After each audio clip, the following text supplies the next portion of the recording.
Jasmine Ellison sat perfectly still, her pale Mughal cardigan smoothed over her lap, hands clenched tightly around a small leather-bound journal. She barely took up half of the plush first-class seat, which wrapped around her like a cradle of silent judgment. Outside the aircraft window, the lights of JFK glowed against the dusk, but inside Astoria Flight 917, the atmosphere shimmered with champagne, designer luggage, and casual entitlement. It was her first time flying alone. First time flying first class. And she was already questioning if she belonged. Passengers were settling in, placing cashmere throws over their knees, sipping glasses of Dom Perignon served in crystal flutes. The attendants glided up and down the aisle, polished and practiced. All but one. Heather Whitmore, the chief flight attendant, moved with a kind of clipped authority, her posture stiff as her expression. When Jasmine caught her eye and offered a polite, almost hesitant smile, Heather looked straight through her. After takeoff, the cabin lights dimmed to a warm amber glow, and Jasmine, heart pounding from the unknowns of travel and the weight of being 15 in a world of suits and pearls, raised her hand gently. "Excuse me?" she said, barely above a whisper. "May I have some water, please?" Heather was standing just 2 seats away, pouring wine for a man in a navy pinstripe suit. She turned toward Jasmine for half a second, let her eyes glance downward in unmistakable dismissal, then shifted back to her task without a word. Jasmine waited. She wasn't the kind of girl who made scenes. She was the kind who read quietly during long car rides, who apologized when people bumped into her. She waited 5 full minutes before trying again, this time catching Heather as she passed. "I'm sorry, could I please have a glass of water?" No response, just the soft scent of Heather's perfume trailing behind her. Jasmine's throat was dry now, but it wasn't just from thirst. It was something else, a tightness building in her chest. On the 3rd try, Jasmine folded her hands neatly and spoke a little louder. "Ma'am, I'm really sorry to bother." Heather stopped abruptly, turned to her and gave a tight, mirthless smile. "You can wait, like everyone else," she said, her voice laced with a syrupy cruelty that could have passed for customer service to an untrained ear. Everyone else. Jasmine blinked. She hadn't seen anyone else wait for anything. She watched Heather greet another passenger 2 rows up with a soft laugh and a glass already in hand. A man in his 60s nodded appreciatively. A woman in pearls asked for extra lime. She got it with a flourish. Jasmine swallowed hard and folded in on herself, retreating into the corner of her seat. But the humiliation wasn't done with her. When Heather passed again, Jasmine summoned what little courage she had left. Her voice was quieter now, shaken but not gone. "Could I just please have some water?" That was when it happened. Heather turned fully toward her this time, her voice rising just enough to draw attention. "I've already told you. Maybe next time, don't sneak into seats that aren't yours." There it was. Not just refusal, not just coldness, a direct public accusation. One designed to sting, one designed to strip Jasmine of her last shred of dignity. Gasps rippled through the cabin. A woman 2 rows behind Jasmine chuckled into her menu. A man across the aisle muttered under his breath, "Where are her parents?" Jasmine didn't move. Her cheeks burned, her vision blurred. One tear slipped free, carving a warm, wet path down her face. She turned toward the window, willing herself to disappear. No one intervened, not even a whisper of protest. A businesswoman clenched her jaw but kept reading her tablet. A younger man looked uncomfortable, shifting in his seat, but said nothing. Silence, Jasmine realized, could be louder than words. Her fingers trembled as she pulled out her phone, typing slowly, deliberately. She didn't look around, she didn't breathe too deeply, she didn't cry out. All she could do was press her thumbs into the screen, writing the only thing she could. "She won't serve me." She said, "I don't belong here." Her hand dropped to her lap. The engines hummed beneath her. The cabin, awash in golden luxury and quiet complicity, seemed to tighten around her like a noose. Jasmine wasn't just ignored. She had been erased. Branded as someone who didn't belong, despite the fact that her boarding pass said otherwise. In that moment, it wasn't just about a glass of water. It wasn't even just about Heather's words.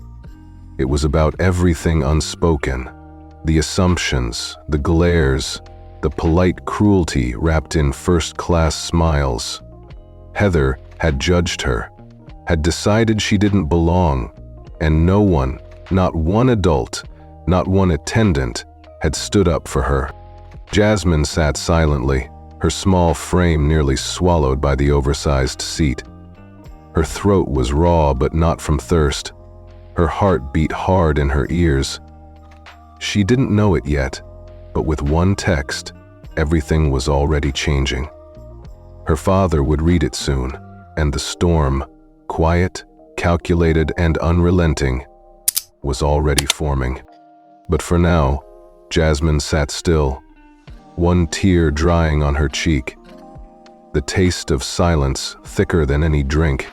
Jasmine stared at her phone, her fingers trembling as she tapped the screen.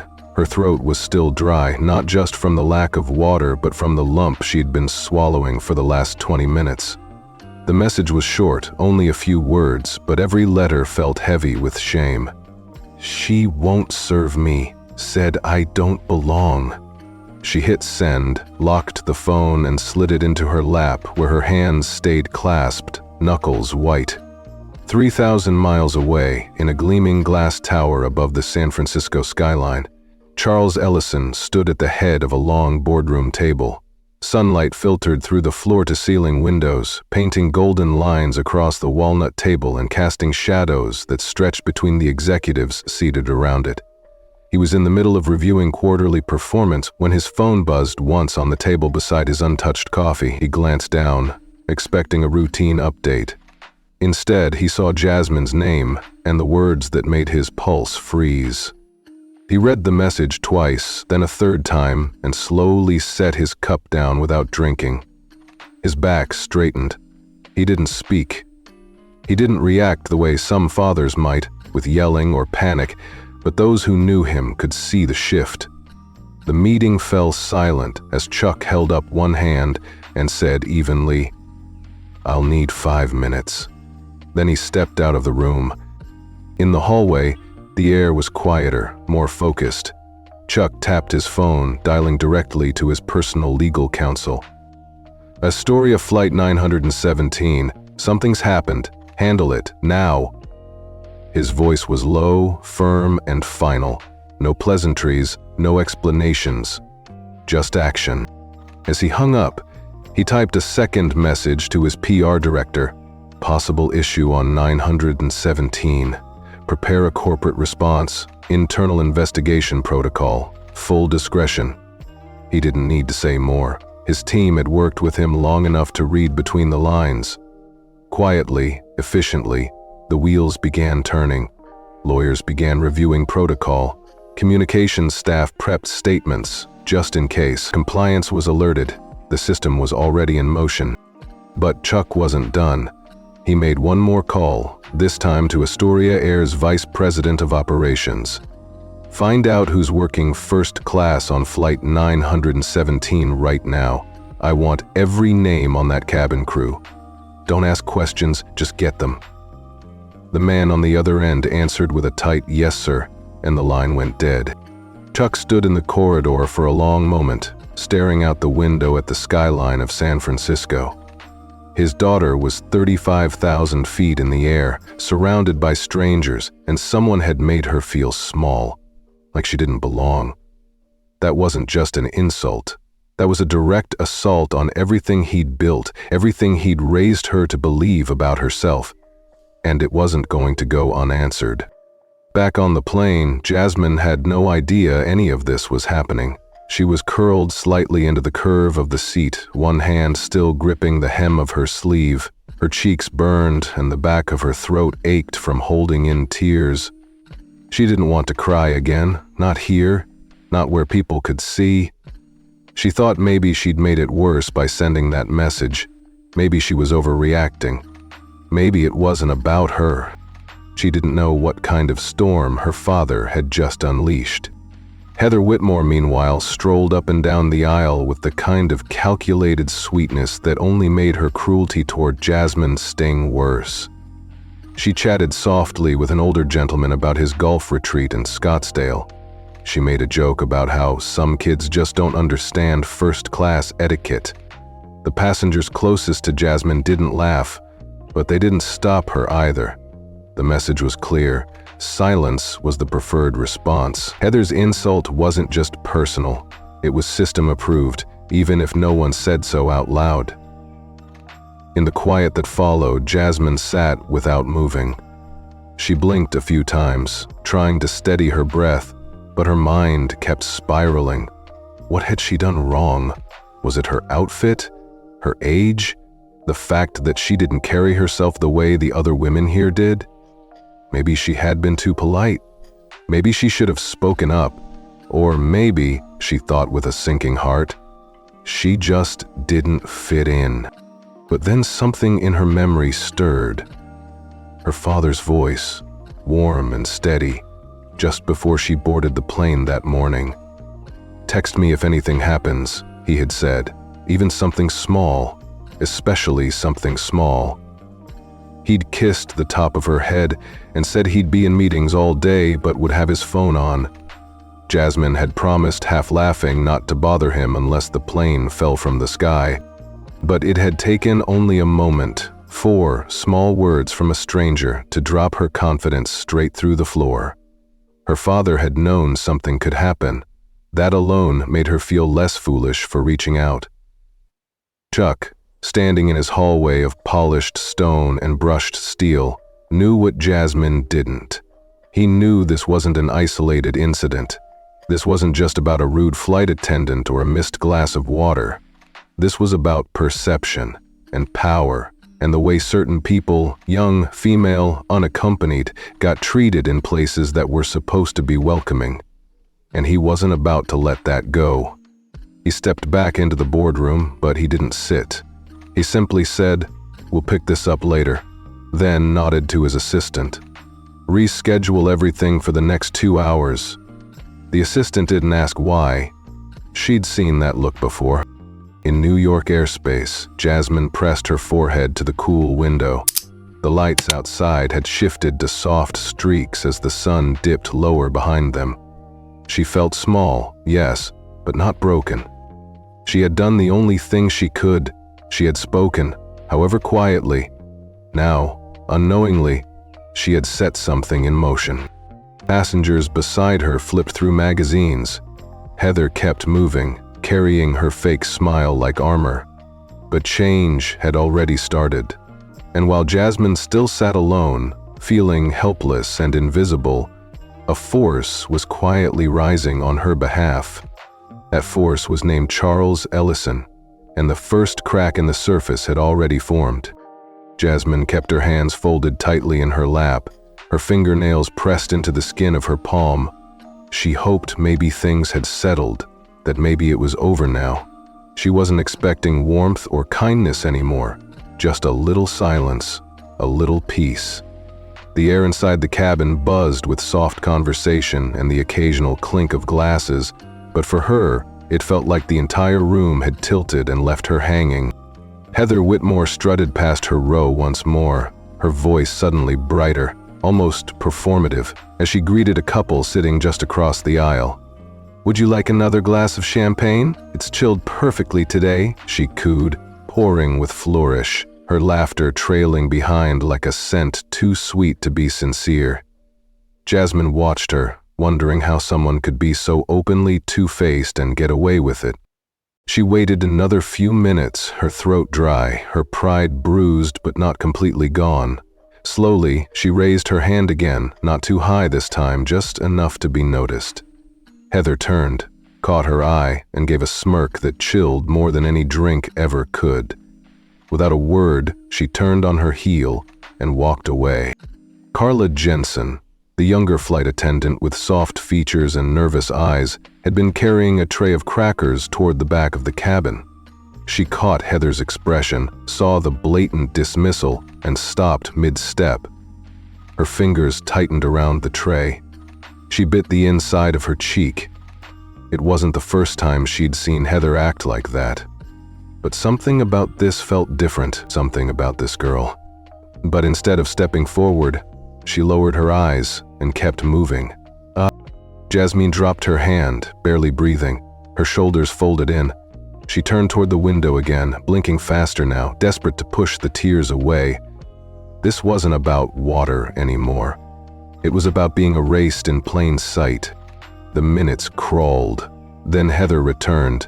Jasmine could hear her before she saw her, the heavy click of polished heels and the hum of her overly sweet voice as she spoke to another passenger. Jasmine turned back slowly, tried one more time. Her voice came out smaller than she meant, more like a squeak than a sentence. "Excuse me, may I?" Heather stopped, bent slightly at the waist and leaned close to Jasmine's ear. Her voice was a venomous whisper, sharp enough to slice. "You don't belong up here, sweetheart." Jasmine's breath caught. Her face flushed again, this time deeper. Her chest tightened, and for a second, she couldn't even move. Carla heard it. She had paused at the curtain near the galley and caught the words clearly. Her body went stiff. Her eyes snapped to Heather, then to Jasmine, but instead of confronting her co-worker, Carla turned sharply and disappeared into the galley. Her heart was pounding in her chest. She gripped the metal counter, willing herself to breathe. She knew Heather had gone too far, crossed a professional line, and a moral one too, but she didn't know what to do. She was still on probation. Speaking up now could mean losing her job, and yet silence was starting to feel like complicity. Back in the cabin, an older gentleman seated next to Jasmine gently leaned toward her. He had been quiet until now, watching with a gaze sharpened by years and softened by decency. He wore a tweed jacket, a silver watch, and a calm, knowing expression. "That wasn't right," he said quietly. "If you want, I can say something. I've got a granddaughter your age. I wouldn't want her to sit through this." Jasmine turned to him, startled. She hadn't expected anyone to acknowledge what was happening. Her lips parted, but the words didn't come. Finally, she shook her head slightly. "Thank you," she whispered, forcing a fragile smile. "But it'll probably just make it worse." He gave her a slow nod, not pushing. "All right," he said, and returned to his seat. But his eyes remained on Heather's movements. Heather strode past Jasmine once more, this time brushing against her elbow, hard enough to be noticed. Jasmine winced, jerking back slightly. Heather didn't turn, didn't pause, didn't acknowledge what had just happened. The bump might have been brushed off as an accident, but there was nothing accidental about Heather today. Jasmine looked around the cabin, hoping someone else had seen it, someone who might speak up, who might say something. But the man across the aisle flipped his newspaper. A woman in pearls glanced over, then looked quickly away. No one moved. No one said a word. That silence screamed louder than Heather ever could. Jasmine felt her eyes sting again, not from the elbow, but from the loneliness, from the thick, suffocating silence that followed each of Heather's barbs. She felt invisible, like someone who had wandered into a place she had no right to be, despite having every right in the world. Carla stepped out from the galley just as Jasmine turned her head. Their eyes met for the first time. Carla didn't say anything, didn't smile, didn't nod, but her eyes said enough. They were wide and sad and full of something Jasmine hadn't seen from anyone else on board. Guilt. Across the aisle, a mother who had been laughing with her daughter earlier now shifted uncomfortably. She gently pulled her child a little closer. The little girl looked confused, but didn't ask why. Still, no one spoke. And so Jasmine remained alone, clutching the armrest once again, trying to hold herself together while everything else around her seemed determined to let her unravel. The voice that came over the intercom was low and deliberate, not rushed or panicked. It had a quiet authority that made heads turn and spines straighten. "Ms. Whitmore, please report to the cockpit." The entire cabin shifted, like a wave passing silently through the air. Passengers who had spent the last hour pretending not to notice the tension suddenly glanced up from their tablets and newspapers. Carla Jensen froze mid-step, her eyes darting to the front of the plane. Jasmine stiffened in her seat. Her knuckles turned white where she gripped the armrest. She stared forward, not daring to move, not knowing what this meant, but hoping. Heather Whitmore stopped in the aisle. Her smirk didn't fade immediately, but something in her posture tightened. She brushed imaginary lint from her blouse, adjusted her silk scarf with fingers that trembled ever so slightly, and walked briskly toward the front. Her heels clicked louder than before. Or maybe it just sounded that way in Jasmine's ears. Carla didn't move at first. Her breath caught in her throat. But something inside her shifted. Maybe it was the memory of the whispered insult, or maybe it was the image of Jasmine blinking away tears in a cabin full of silence. Slowly, quietly, Carla walked to the beverage cart. She opened the small refrigerator, pulled out a sealed water bottle, and wrapped it gently in a napkin. She walked slowly down the aisle, heart pounding. Her palms were sweaty. When she reached Jasmine's row, she placed the bottle on the tray table like it was something sacred. Jasmine looked up, startled. Her lips parted in shock, in thanks, but before she could say a word, a shadow fell across her again. That Heather had returned. Without a word, she snatched the bottle off the tray with a snap of her wrist. The suddenness made Jasmine jump. Heather held the bottle like it offended her, then slowly turned her head toward Carla. She asked, "Nicely," Carla said. Her voice was quiet but steady. Her eyes didn't blink. Heather leaned in, so close their noses almost touched. Her tone was cold as steel. "And I said no." The tension hit like static. A man 2 rows back looked up. A woman lowered her magazine just slightly. The couple across the aisle exchanged a glance. Carla stood there, frozen for a second, then stepped back. Her cheeks flushed a deep, burning red. She turned on her heel and walked toward the back galley, her footsteps quick, her breathing uneven. Jasmine stared at the empty tray. Her throat tightened, her shoulders dropped. One tear fell, soundless and slow. Inside the cockpit, Captain Rob Morales sat reviewing internal flight logs on his screen. The soft hum of instruments buzzed around him. His co-pilot, a quiet man with more hours in the air than words spoken, sat still. A blinking light signaled a crew message. Captain Morales tapped the panel. A report popped up. It was logged anonymously by a crew member, Carla. The message detailed a possible misconduct incident involving the chief flight attendant and a first-class passenger. It cited hostile behavior and potential passenger mistreatment. He didn't react immediately. He read the message again, then once more. He closed the report and stood slowly. He pressed the intercom button. Back in the galley, Carla leaned against the wall behind the curtain, her breath short. She pressed her hand to her chest, willing her heart to slow. Her fingers hovered over the keypad of the crew device, unsure whether she'd gone too far or not far enough. The moment felt larger than her uniform, larger than her job title. But she typed anyway. She logged the incident. Anonymous, official, permanent. In the main cabin, things had returned to an eerie stillness. The service continued, mechanical and muted. Jasmine sat silently. She didn't call for help.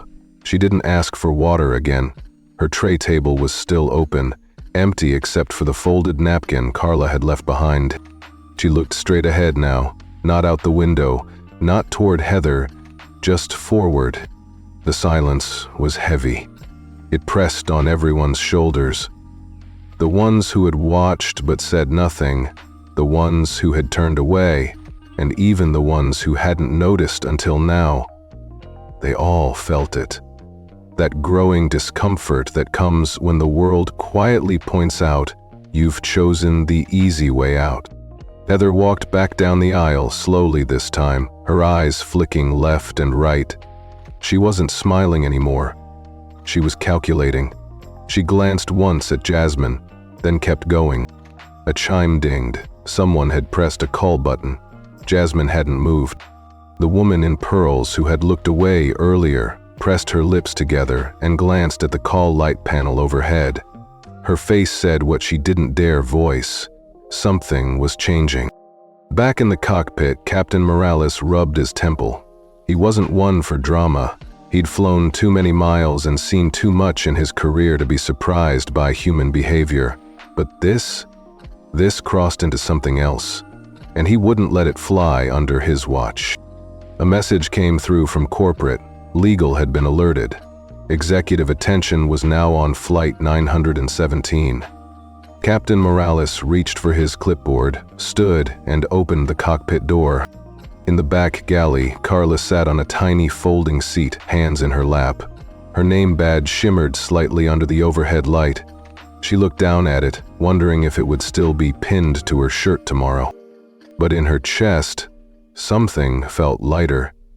She had done something. Maybe not enough, but something. And somewhere up front, a girl who had been told she didn't belong sat with her hands folded again.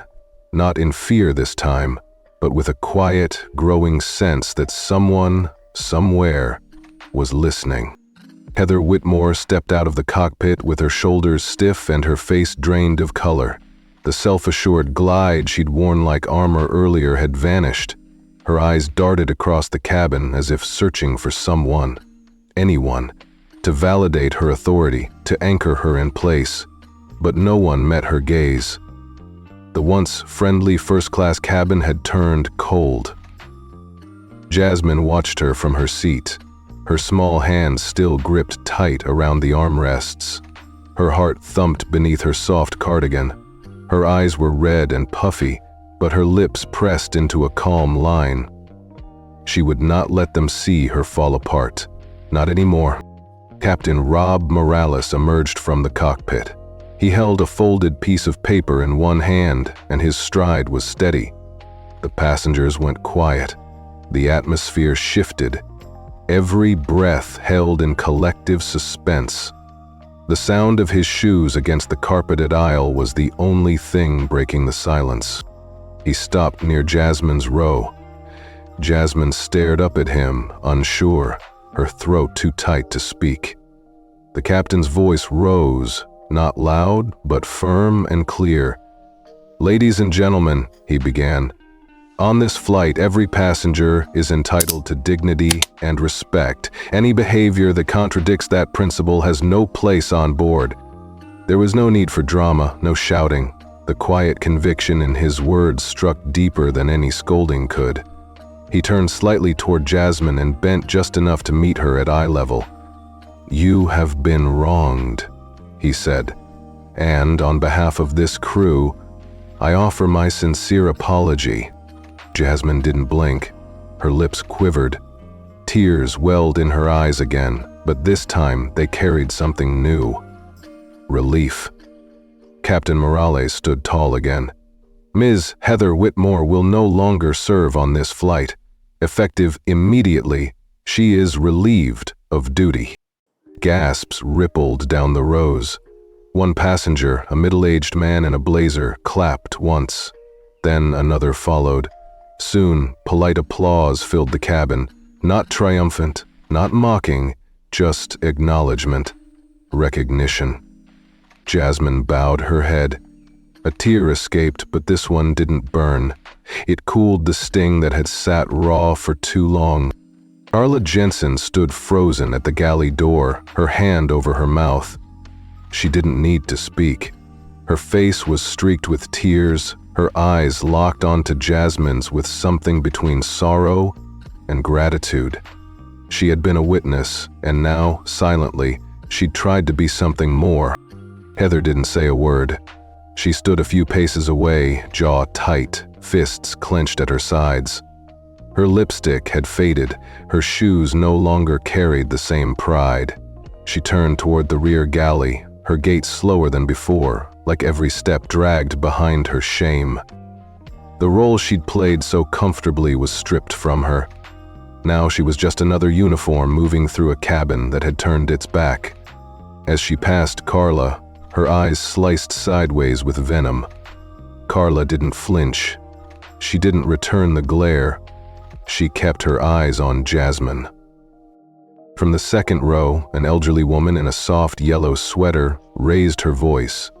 "All that over a glass of water," she said, shaking her head. "Shameful."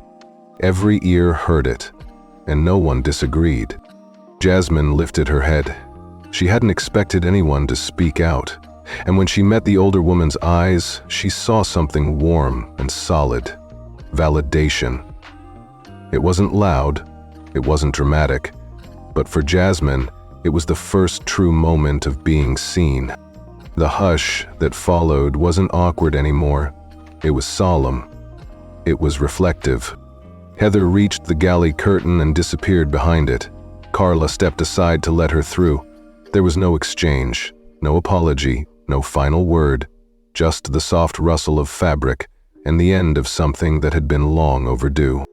Jasmine sat back. Her breathing slowed. She ran her fingers along the armrest as if rediscovering her space. For once, she didn't feel like she had to make herself smaller. Captain Morales returned to the cockpit without further comment. His duty was done, but his message lingered like contrails in the sky. In the quiet aftermath, Carla made her way back down the aisle. She didn't have a water bottle this time. She had nothing to give but a look, a moment. When she passed Jasmine's seat, she paused. Her lips parted, but no words came. Jasmine looked up and nodded once. Carla's shoulders dropped a fraction, and she moved on. People began to whisper now, not cruelly, but curiously. Murmured words floated like clouds. Apology, suspension, unfair. But Jasmine didn't cling to any of them. She was still processing, still breathing through it. The elderly woman in yellow leaned slightly forward. "You're brave, sweetheart," she said gently. Jasmine turned. Her voice barely above a whisper, she replied, "Thank you." It wasn't everything, but it was something. Carla returned to the galley. She leaned against the wall and let herself exhale. Her body ached with the weight of what she hadn't said earlier, but also with the strange lightness of having done something now. She had stood for someone else, even if it came late. Heather sat hunched on the small bench in the crew rest area, staring at her hands. Her phone buzzed with an internal notification.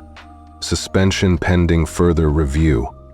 Her world was unraveling, and still, she refused to believe she was wrong. The plane soared forward through the clouds. The sound of the engines returned to its steady hum. But the cabin was no longer the same. A moment had happened, and nothing would undo it. The wheels touched down at San Francisco International Airport with a heavy thud, jolting the silence that had wrapped around the first-class cabin like a second skin. Passengers looked up as the landing gear roared beneath them, but no one moved. No one unclipped their belts. The seatbelt sign was still on, but even if it hadn't been, there was a sense that something bigger than a flight was about to end. Something had shifted in the air, and everyone could feel it. Then the voice came, calm, professional, but with an edge that made people glance up again. "Passenger Jasmine Ellison, please remain in your seat. A crew member will escort you momentarily." Jasmine flinched. Her eyes darted around the cabin. Some passengers looked away quickly. Others stared. Carla Jensen appeared at her side, crouching down with a softness that contrasted the steel around them. "It's okay," she whispered, placing a light hand on Jasmine's shoulder. "They're here for you. In a good way." At the front of the plane, the door opened to the jet bridge.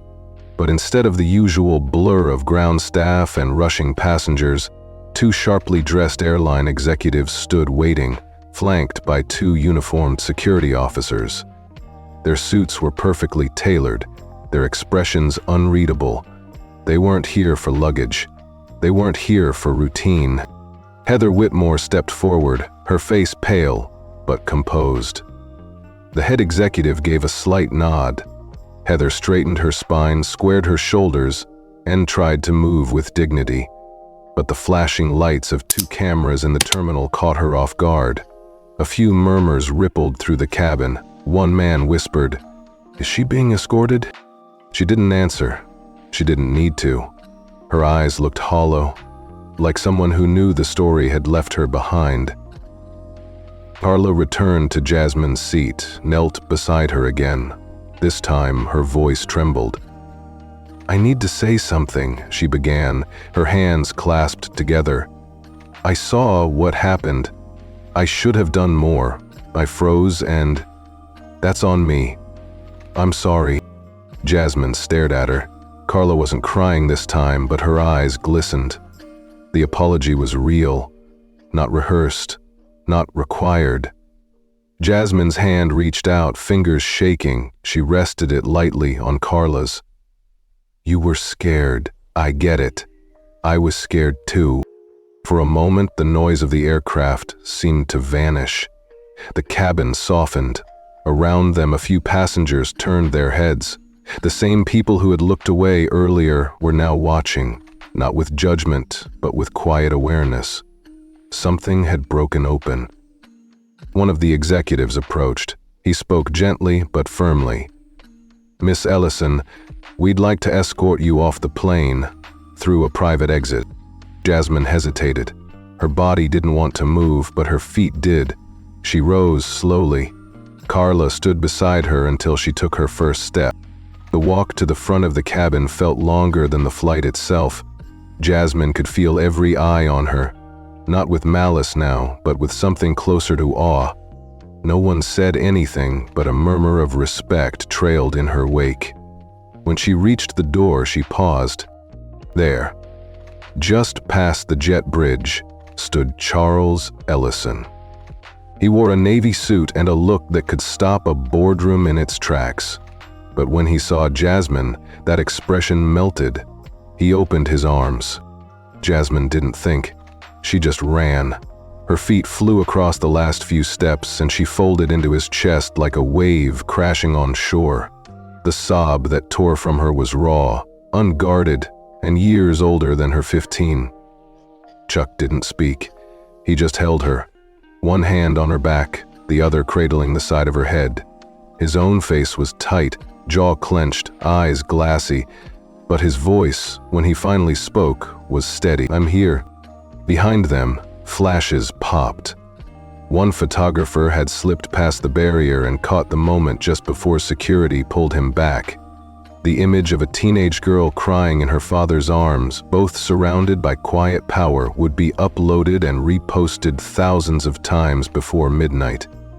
By morning, it would be a headline, "Justice on the Jetway." Back on the plane, Carla returned to her seat in the rear galley. She leaned against the metal cabinet, took a breath, and finally allowed her shoulders to slump. She had spoken up. She had done something. And for the first time in hours, she felt the faintest stir of peace. Heather sat alone in a staff room just off the gate, her phone buzzing with emails she refused to check. Her name had already been flagged by HR. Her uniform suddenly felt too tight. Her world, built on routine and authority, had just cracked wide open. On the tarmac below, Jasmine and Chuck stood at the foot of the jet bridge. One executive tried to speak, offering words of protocol and next steps, but Chuck raised a hand. "Not now." Jasmine looked up at him. Her cheeks were streaked, her eyes still glassy. "Is it really over?" Chuck shook his head. It's just starting. They walked away from the gate into the warm California light, and with each step, the weight on Jasmine's chest grew lighter. The grand suite at the Fairmont San Francisco looked like a setting built for diplomacy, not war. Amber lights from antique chandeliers bathed the walnut conference table in soft gold, but the room itself felt anything but warm. Around the polished table sat 8 high-level executives from Astoria Air, their suits sharp, their expressions sharper. Silence hovered in the air, tense and uncertain. Then the door opened. Chuck Ellison stepped in, his navy mule suit crisp, his stride deliberate. There was no smile, no small talk.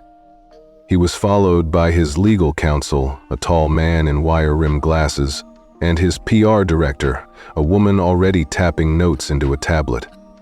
Chuck's hand gripped a thin leather briefcase, and the moment he placed it on the table, the room straightened. Victoria Langston, CEO of Astoria Air, rose from her seat. Her blazer was charcoal gray, her hair swept into a perfect chignon. She offered a formal nod. Mr. Ellison, we regret the incident deeply. On behalf of Astoria Air, Chuck held up a hand, palms steady in the air. Your regret doesn't restore dignity. His tone wasn't loud, but it landed like a gavel on the table. Victoria sat slowly, eyes blinking, lips pressed. One of the board members, a silver-haled man in a burgundy tie, tried to interject. The airline industry, as you know, faces immense daily pressure. Thousands of moving parts, personnel stretched thin, human error. Chuck cut him off with the flick of a finger and a gaze so sharp it felt surgical. Bias is not a policy, it's a failure. And your system failed. Not once, not quietly, but boldly, publicly, and unapologetically. He opened the briefcase and pulled out a slim folder. Inside were 3 neatly printed policy proposals, each tabbed and indexed. He passed them down the table without ceremony. Here are my terms, he said. 1. Mandatory multicultural sensitivity and anti-bias training for all flight and customer-facing staff, reviewed biannually. 2. Installation of body cam audio monitors for in-flight incident verification to protect passengers and employees alike. 3. The formation of an independent oversight council with real power, not some internal HR puppet group. A murmur went around the table. Some executives shifted uncomfortably. One cleared her throat. Another leaned forward to read more closely. Chuck waited until the folder made its full rotation, then stood taller. I own 14% of your company, he said calmly. If these measures aren't publicly adopted and internally enforced by the end of next quarter, I will liquidate every share. And I will do so loudly. The room froze. That number wasn't just stock. It was a voice, a vote, a power base. And Chuck Ellison threatening to walk meant headlines, press leaks, shareholder panic, reputational firestorms. Victoria Langston, for the first time that morning, looked truly unsettled. She opened her mouth, closed it again. Across the table, Jerome Foster, the only black executive in the room, took off his glasses. His eyes were moist. My daughter flies Astoria too, he said softly.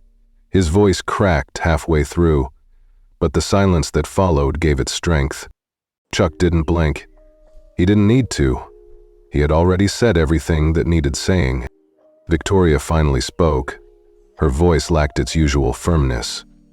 We will review the proposals and prepare a public roadmap for rollout. Effective immediately. No roadmaps, Chuck said. Implementation, not intentions. I've heard intentions for 30 years. I'm still waiting on most of them. Victoria nodded once, this time with gravity. There was no defense left, just the weight of consequences pressing into the room. Chuck sat down slowly. Not because he was tired, but because he had made his stand. This was no negotiation. This was correction, controlled, clinical, The PR director passed around a draft press statement. Her tone was even. This will go out by 4 p.m. Eastern. It confirms acknowledgement of the incident, immediate action, and your partnership with a revised oversight board. Chuck scanned it quickly and signed at the bottom without a word. He didn't do it for the board. He did it for Jasmine. The legal counsel handed over a secondary document listing terms of a media embargo. Chuck declined it. "Transparency doesn't need a muzzle," he said. "Let the public see what justice looks like." One of the board members, a younger woman near the end of the table, exhaled visibly. "Thank you," she murmured. It wasn't directed at Chuck alone. It was directed at the moment itself. Chuck closed his briefcase and stood again. "My daughter asked for water. She got humiliated. Today, she gets power back." Then he turned and left. In the hallway, the PR director whispered, "That was extraordinary." Chuck just kept walking. The conference hall felt like a cathedral. Light poured down from rows of overhead panels, bouncing off camera lenses and shining onto the smooth wood of the stage. Rows of seats were filled and a low murmur of anticipation buzzed through the air. Reporters held notepads, microphones rested on stands, and live feeds were already streaming across the country. Behind the podium stood Jasmine Ellison. She wore a powder gray blazer, sleeves just a bit too long, and a small gold pin shaped like a feather glinted at her collar. Her hands trembled slightly as she gripped the edges of the wooden podium. The MC cleared his throat and looked toward the crowd. "Today," he announced, "we don't just hear from a passenger. We hear from the girl who changed a company, who changed a conversation. Please welcome Jasmine Ellison." A brief pause. Applause followed. Not thunderous, not explosive, just warm, measured, and real. Jasmine stepped forward, her shoes clicking against the stage floor. She took a slow breath, steadied her voice, and leaned toward the microphone. "I didn't ask for headlines," she began. Her voice was soft but clear. "I asked for a glass of water." The room hushed. Cameras zoomed in. Phones were raised. She continued, every syllable deliberate. "What happened to me wasn't about a beverage. It was about being told I didn't belong. It was about the way people looked past me as if I wasn't there. The laughter, the silence, the avoidance. That's what hurt the most." Her voice cracked slightly and she paused. No one moved. Then she pressed on. "I remember thinking if I stayed quiet, maybe it would pass. Maybe if I didn't complain, I could survive the flight without being noticed again. But that's not survival. That's surrender." She glanced up at the crowd, eyes sweeping over journalists, educators, activists, and strangers who had shown up simply to hear her speak. No child should ever feel invisible. Not 30,000 feet in the air, and not here on the ground either. In the third row, a woman dabbed at her eyes with a tissue. 2 seats over, a man set down his camera and just listened. Jasmine continued.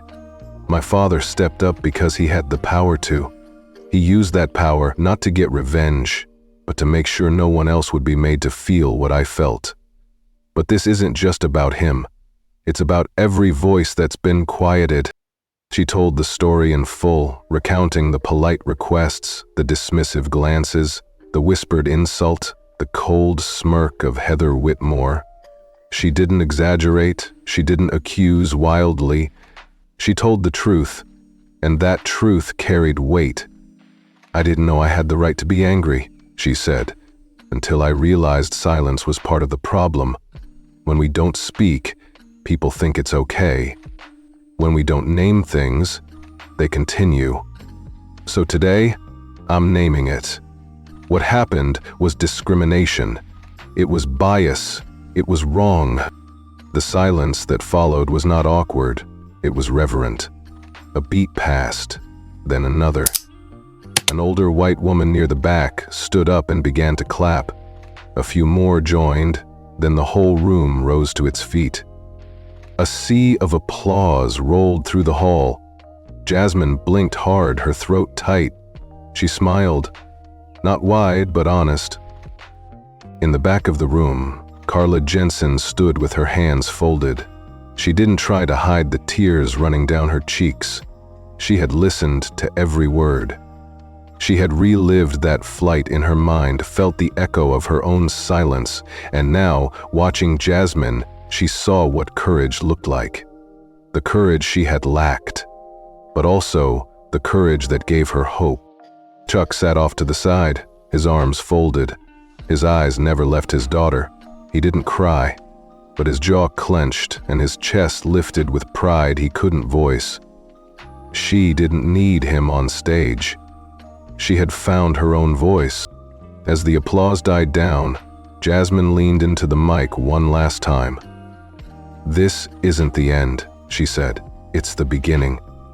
And I hope that beginning includes more listening, more speaking up, and more standing beside each other. Not just when it's easy, but especially when it's hard." With that, she stepped back. The MC returned, eyes wet. "Thank you, Jasmine," he said quietly, before leading another round of applause. Reporters surged forward, not shouting, not pushing, but asking gently for statements. Jasmine shook hands, nodded, spoke a few soft answers. She posed for photos with children who called her brave. She hugged a teacher who said she'd play the speech in every civics class from now on. Later, outside the venue, Jasmine and Chuck stood together. Carla approached slowly, hands tucked into her coat. "I was there," she said. Jasmine smiled and nodded. "I know." Carla's voice shook. "You were incredible."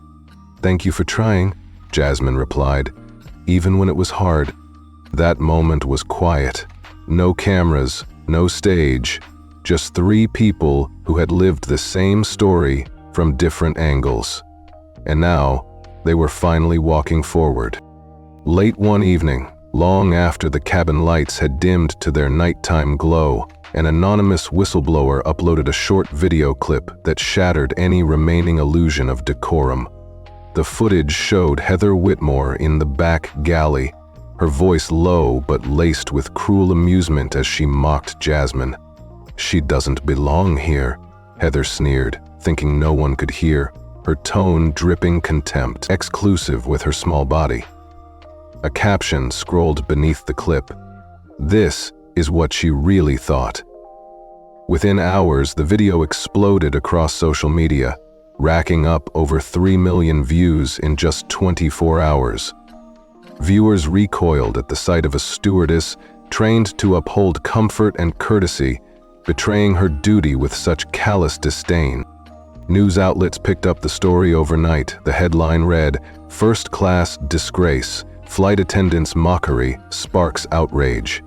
Video loops and reaction segments flooded television screens and phone apps. Everyone seemed to have an opinion. Commentators debated protocol, education, and the deeper assumptions that allow someone to treat another human being like a non-entity. Feminists, civil rights activists, and travel bloggers joined forces online, condemning Heather's cruelty and demanding accountability. Hashtags like "Water Not Mockery" trended alongside "Justice for Jasmine," illustrating a groundswell of public support for the wronged teenager and the conviction that no passenger, especially one as polite and respectful as Jasmine, should ever be humiliated at 30,000 feet. Within 48 hours, the Civil Rights Alliance filed a civil suit against Heather for discrimination in a public accommodations setting. Their statement detailed how Jasmine's treatment represented not only personal affront, but an act of systemic bias.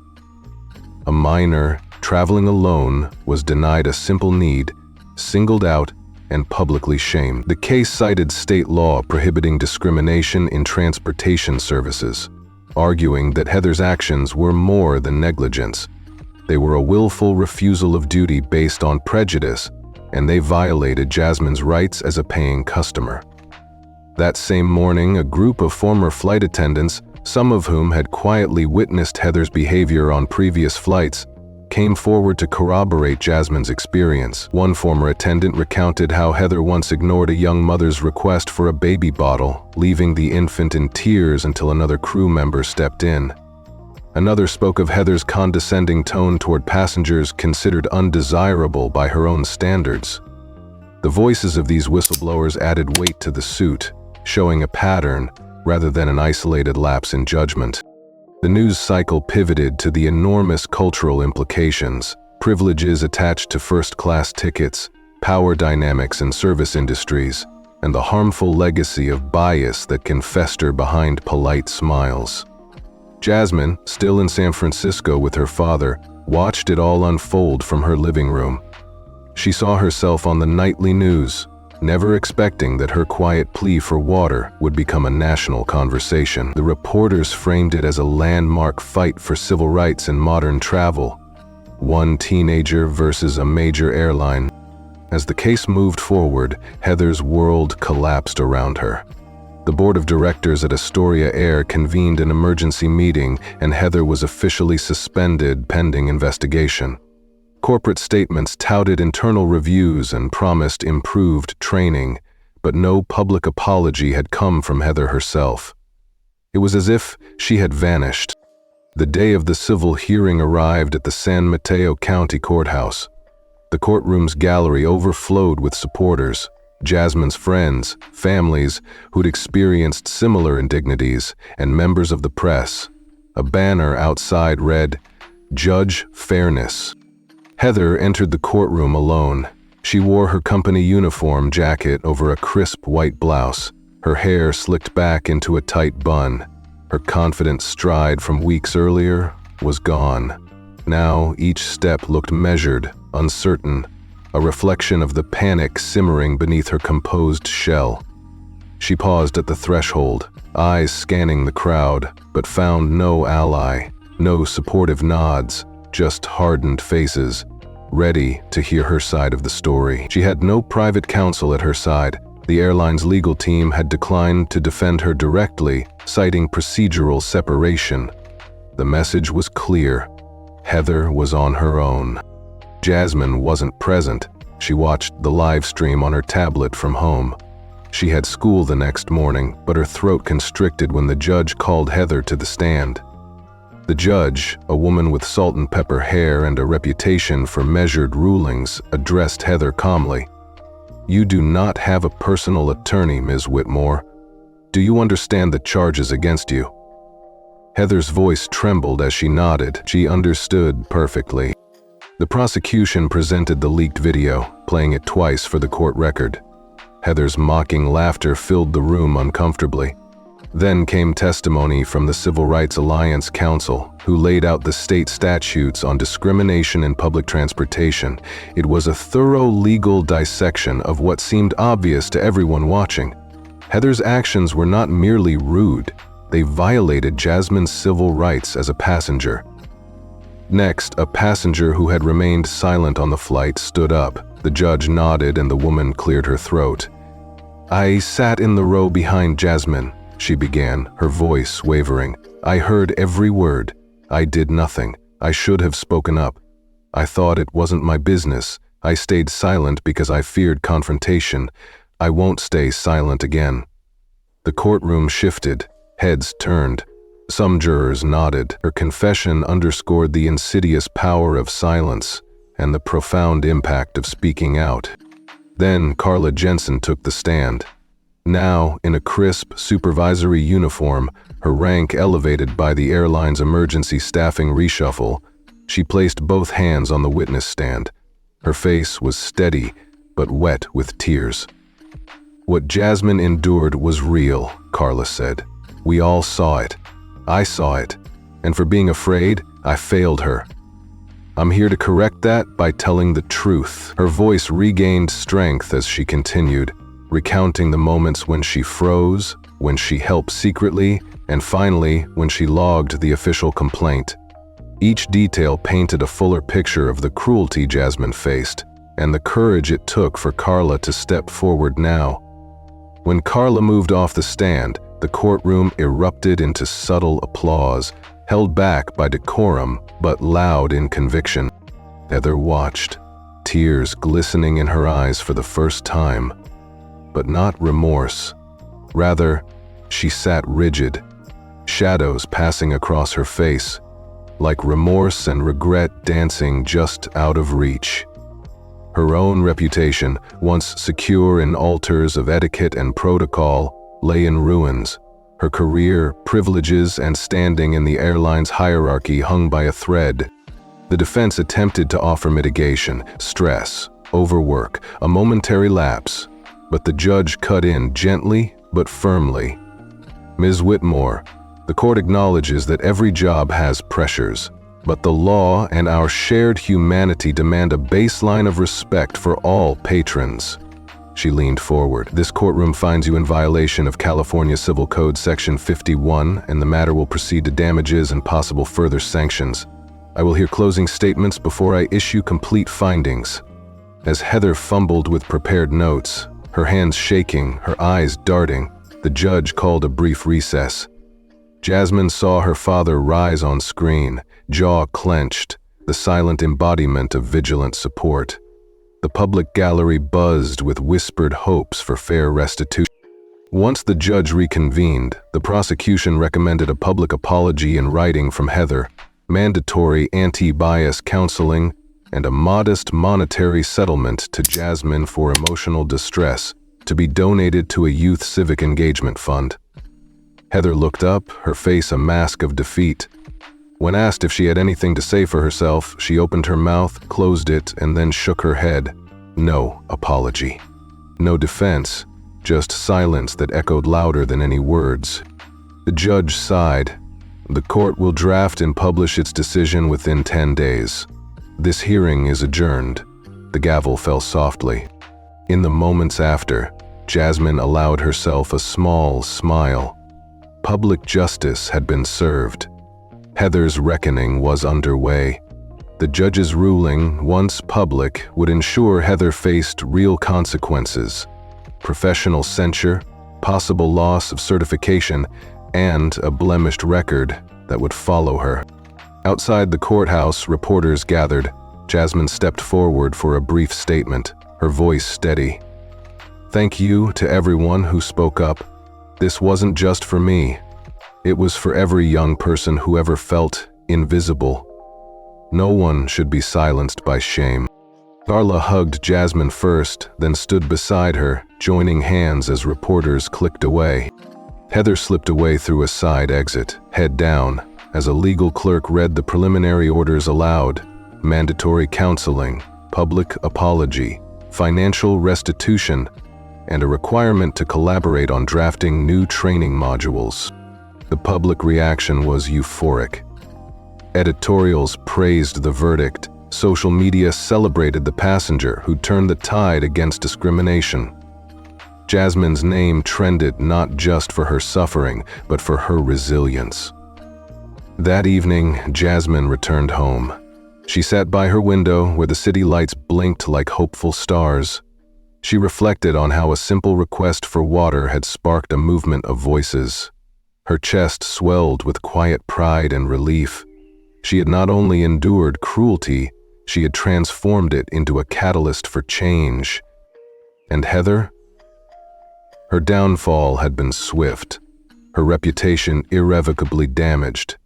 A cautionary tale of what happens when one abuses authority in a world where even the skies no longer guarantee safety from discrimination. Through it all, Jasmine knew this chapter of justice was complete, but her journey had only just begun.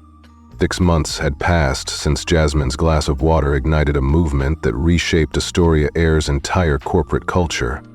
Today, the airline hosted a ceremony in a grand atrium overlooking the San Francisco Bay.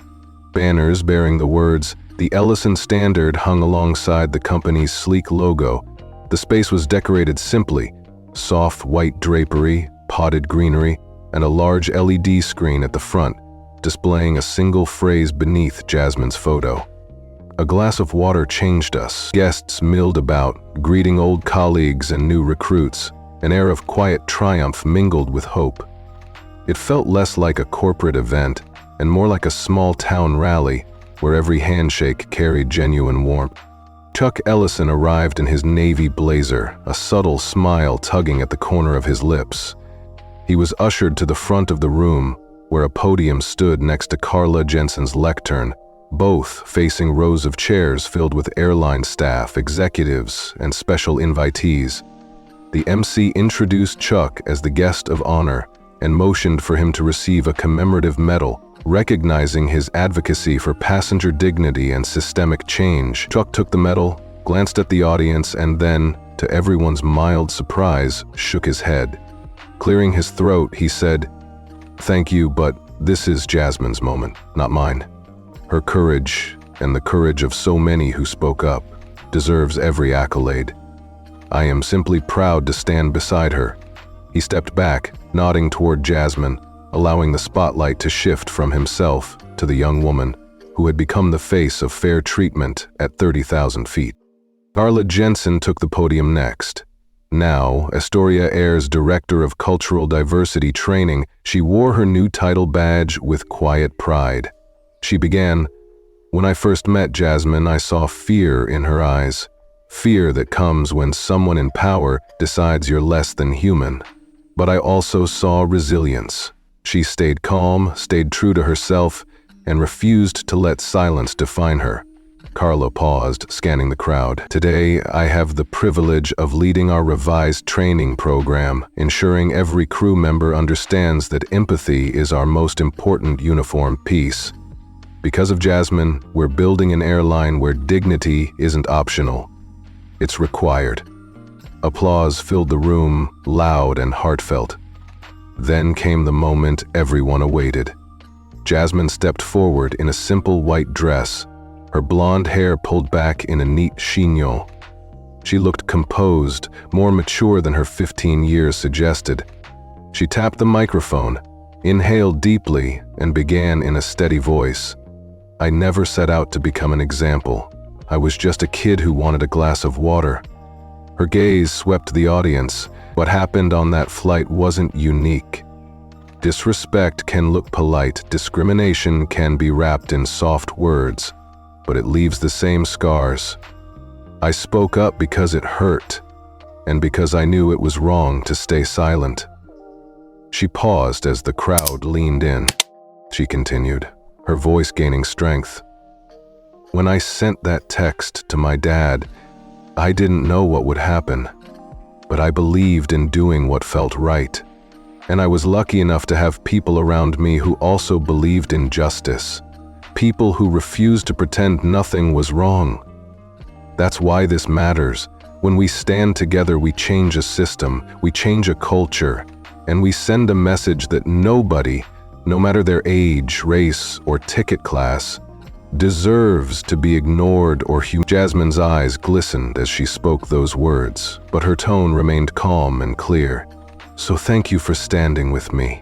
Thank you for building the Ellison standard, and thank you for proving that even the smallest request for water, for respect, for humanity, can lead to a revolution of kindness." The audience erupted in applause, some standing, many wiping tears, their hearts swelling with pride for the brave teenager who had dared to ask. After several minutes of sustained ovation, the MC invited Jasmine to step aside. At that moment, a new flight attendant in pristine uniform emerged with a tray holding a single bottle of water. She carried it forward and placed it gently on a small table beside Jasmine. Next to the water sat a folded card, handwritten in elegant script. "You changed us." Jasmine's breath hitched as she picked up the card, her fingers brushing the crisp edges. She turned to see the attendant, a young man named Alex, smile shyly and nod before stepping back into the wings. The simplicity of the gesture drew more applause.